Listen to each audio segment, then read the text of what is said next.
এমন করে মারিস না আমারে তুই, বিষয় আমার আমি কষ্টে আকাশ ছুঁই।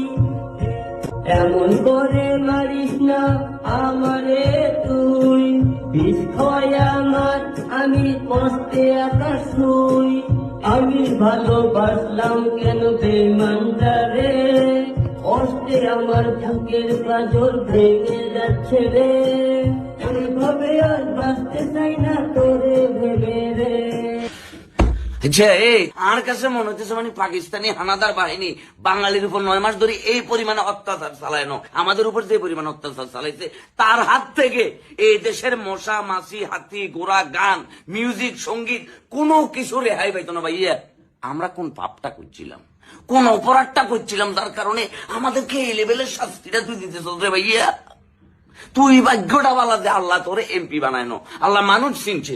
তোরে যদি এমপি বানাইতো দেখা যেত ভাইয়া তুই কইতি যে ইসিবি সত্তর থেকে শুরু করে টিএসসির মোড় সকল জায়গায় আলম কাকার গান বাজবো। মলম বিক্রি হোক আর ন হোক পুরা বাংলাদেশে মনে করে একটাই তার প্রিয় সঙ্গীত, সেটা হচ্ছে আলম কাকার সঙ্গীত। ভাইয়া তুই আল্লাহ তোরে কোন মাটি দিয়ে বানাইছে, কোন মাটি দিয়ে বানাইছে যে এই লেভেলের অত্যাচার এখন শুরু করছে তাঙ্গুর উপরে? হ্যাঁ আঙ্গরে মাফ করি দে ভাইয়া, মাফ করি দে। আমরা কি মোবাইলটা কিনবার সময় জোর করি কিছু টাকা বেশি দিছিলাম ইয়েলা বলে ভিডিও গুলো আঙ্গুরি এনে চলিয়ে গিয়ে আল্লাহ তার বিচার তুই করিও শতান।